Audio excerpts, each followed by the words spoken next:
Docteur, on sait bien que tous ces projets nécessitent évidemment un financement. Pensez-vous que le partenariat public-privé peut être une alternative de financement pour tous ces projets?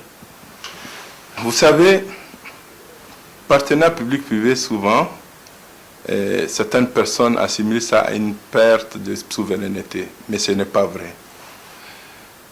Le partenariat public-privé, vous invitez des investisseurs, donc des partenaires, à venir chez nous pour se retrouver, donc partir, prendre un risque, mais un risque qui leur permet d'avoir des retombées aussi. L'État ne peut pas toujours faire face à tous les besoins d'investissement d'un pays. C'est très difficile. Même des pays qui ont beaucoup de cash, il y a un calcul qu'on fait de système de levier pour utiliser le cash sur autre chose, mais faire venir des investisseurs, parce que le levier est encore plus gagnant pour le pays. C'est une bonne chose, les partenaires publics-privés.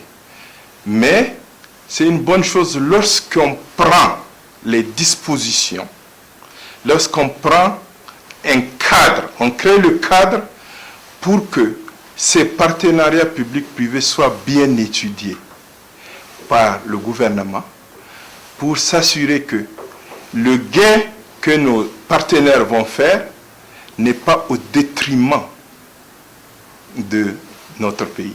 Ce que je veux dire, le détriment, il y a des calculs économiques qui se font et financiers qui peuvent démontrer que le partenaire, voilà ce qu'il va gagner dans la limite du raisonnable. Mais nous devons nous armer avec des structures, des services qui sont outillés pour faire ce travail. Quand ce travail est bien fait, le partenariat public-privé est une belle avenue pour le Niger, parce que c'est de l'investissement direct étranger qui vient. Et Rana encouragerait cela, Rana prendrait des dispositions pour que ces partenariats publics-privés soient étudiés par des professionnels, des personnes qui sont outillées pour que le Niger trouve son compte et que nos partenaires trouvent leur compte. Bien entendu, ces partenaires, en général, ils ne vont pas aller dans des secteurs sociaux. Parce que vous savez, les secteurs sociaux, c'est des secteurs de souveraineté, hein, mais qui ne sont pas deux fois rapporteurs pour les investisseurs étrangers. Mais tant mieux qu'ils viennent investir là où, effectivement, ils pensent que c'est rentable, notamment dans le secteur des transports, j'ai dit. Et vous avez vu l'exemple de l'aéroport de Niamey. On a un bijou, et on est fiers de ça. Mais il faut s'assurer que ce qui a été fait en termes de négociation, la façon dont ça a été ficelé, j'espère que c'était vraiment bien fait, de façon que le Niger trouve son compte et que le partenaire trouve son compte de façon raisonnable. Alors, docteur Hamidou Mamadou, nous venons de voir que l'économie vraiment occupe une place de choix dans votre programme. Alors, quel format comptez-vous donner à notre économie si vous êtes élu président dans un pays surtout où on parle de production mais on n'a pas d'industrie? En fait, il y a une analyse à faire. C'est quoi nos forces? Dans justement ce que vous avez appelé la production nationale. C'est quoi nos forces? Sur quoi on peut tabler pour dire nous allons avoir une production suffisante pour installer des unités industrielles. Cette analyse est à faire. Je pense que les zones que j'ai appelées peuvent être des greniers nationaux. On peut faire de l'agriculture moderne qui va nous permettre d'intensifier la production pour que ça puisse suffire à nourrir le Niger, mais à exporter des produits qui sont demandés également ailleurs. Mais ces produits, il faut aussi les penser lorsque c'est possible de transformer, avoir une valeur ajoutée. Qui va transformer, avoir une valeur ajoutée? Ce sont nos jeunes. C'est nos jeunes, ça leur crée de l'emploi sur place pour transformer ces produits et les exporter. Mais pas les ramasser, amener, les transformer ailleurs et nous les ramener, nous revendre nos propres produits parce que ça crée de l'emploi chez quelqu'un d'autre. Donc la valeur ajoutée, on doit toujours avoir ça à l'esprit. Nous sommes capables de le faire. Nous avons d'autres domaines. J'ai vu des femmes organisées à Djundu qui produisent du savon, qui produisent même certains petits produits pharmaceutiques avec leur production locale. Mais ça, c'est génial. Il faut les accompagner. Il faut leur installer des petites unités industrielles qui leur permettent de produire aux normes des pays demandeurs pour exporter vers ces pays-là. Donc, ce sont des initiatives qu'il faut prêter attention. Nous avons le devoir de prêter attention et de réfléchir. Qu'est-ce qui peut aider nos populations à s'en sortir? Alors, vous venez là de nous dire un peu comment vous voyez l'avenir du Niger. On sait aussi que quand on parle de développement infrastructure, il y a de l'argent qui est en jeu. Et vous savez très bien, docteur, que la transparence dans les affaires publiques au Niger compte beaucoup pour le citoyen nigérien. Quelle est la vision de Rana dans ce domaine? D'abord, lorsque vous planifiez une infrastructure, vous avez identifié un besoin. Vous planifiez une infrastructure, faites les études pour vous assurer du coût réel de ces infrastructures, selon la qualité que vous voulez. Vous savez, une infrastructure, selon le niveau de qualité, le coût n'est pas le même. Selon la qualité que vous voulez. Une fois que c'est défini, ce qui est important, c'est de mettre en compétition les personnes ou les entrepreneurs ou les sociétés qui vont venir pour nous aider à faire ces infrastructures. Même si c'est des ressources nationales, il est important de mettre les gens en compétition. Parce que de la compétition va naître justement un gain pour le gouvernement, pour le pays, pour les populations. Une fois que cette compétition est faite et que qualité-coût, quelqu'un a gagné, ben assurez-vous d'avoir un bon accompagnement pour qu'il vous livre cette infrastructure au prix que vous êtes entendu. Avec la qualité requise et dans les délais, parce que les délais peuvent jouer. Les délais peuvent jouer. Ces délais, 2 mois, 3 mois de plus, c'est un retard dans le développement du pays.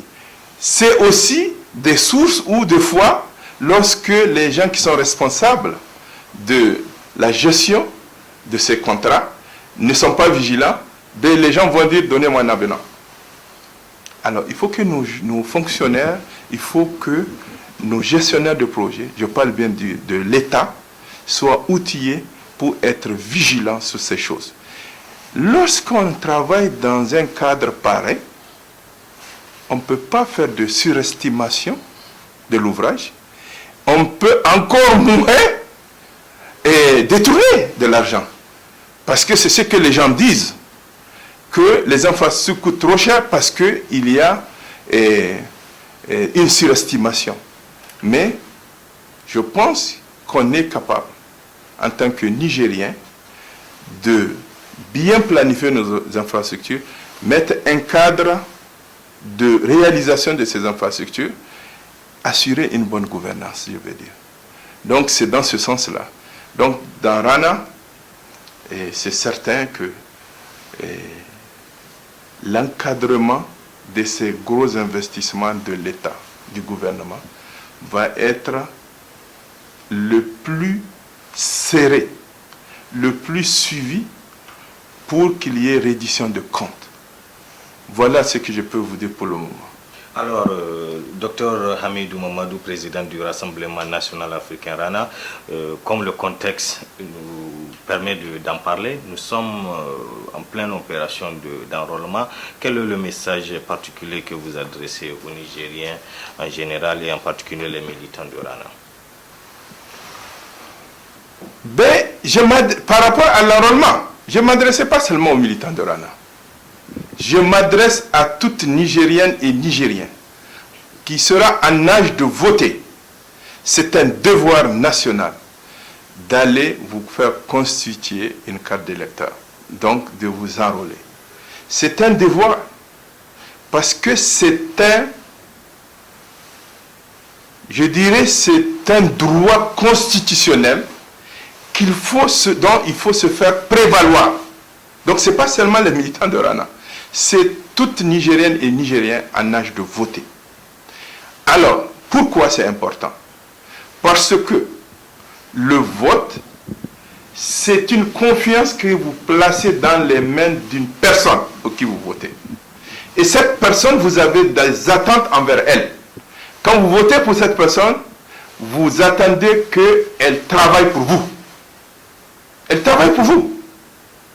Si demain je suis président de la République du Niger, je travaille pour toutes les Nigériens et les Nigériens au meilleur, je dis, de leurs besoins.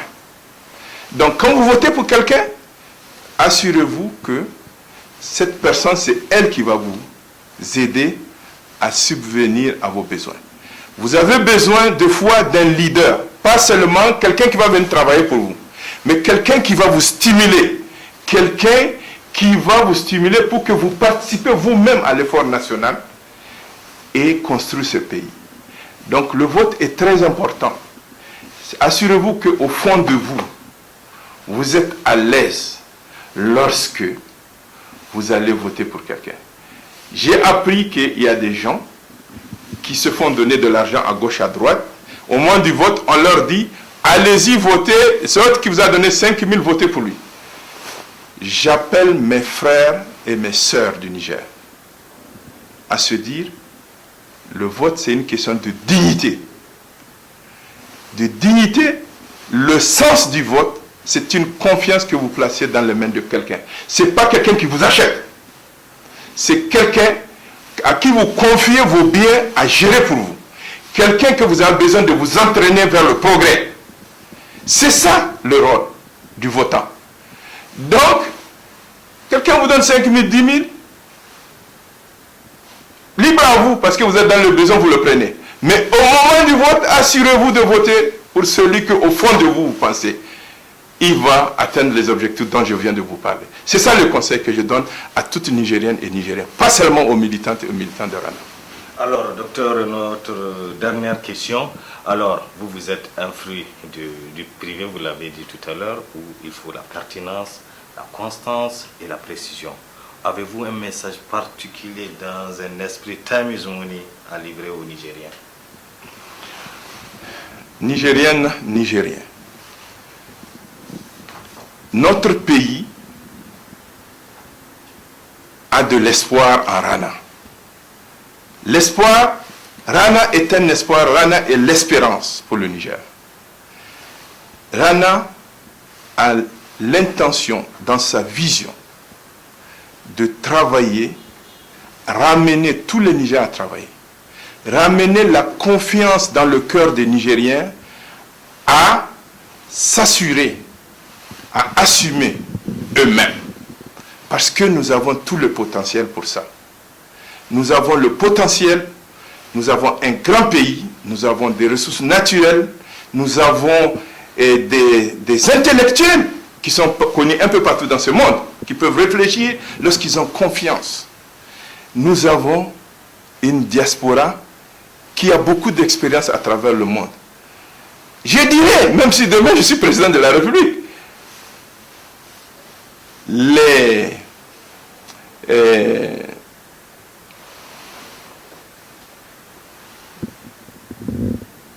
les personnes qui sont là pour assurer un contre-pouvoir, les personnes qui sont là et constituent un contre-pouvoir, je les encourage à travailler. Si Hamidou Mamadou Abdou est président de la République du Niger, je les encourage à travailler pour me ramener à l'ordre, si jamais je dévie de ces promesses que je vous fais. Mais, je vous dis, c'est une conviction que je suis capable de développer ce pays, d'aider à développer ce pays, d'aider à construire sur ce que les autres ont construit, mais à donner une accélération à l'émergence de ce pays. Donc, c'est très important et que le Niger, les Nigériennes et Nigériens gardent espoir. L'espérance est là en Rana. Merci, docteur Hamidou Mamadou. candidat également du parti Rana pour la présidentielle de 2020 et 2021. Merci de nous recevoir aujourd'hui et merci pour ces éclaircissements que vous avez eu à apporter à nos téléspectateurs et à l'ensemble des Nigériens. Merci. Merci, M. Madougou. Merci beaucoup de m'avoir donné cette chance de m'adresser à nos compatriotes. Voilà, nous avons eu comme invité le président du Rassemblement national africain Rana, candidat pour les élections présidentielles à venir, Dr Hamidou Mamadou. Merci de votre fidélité.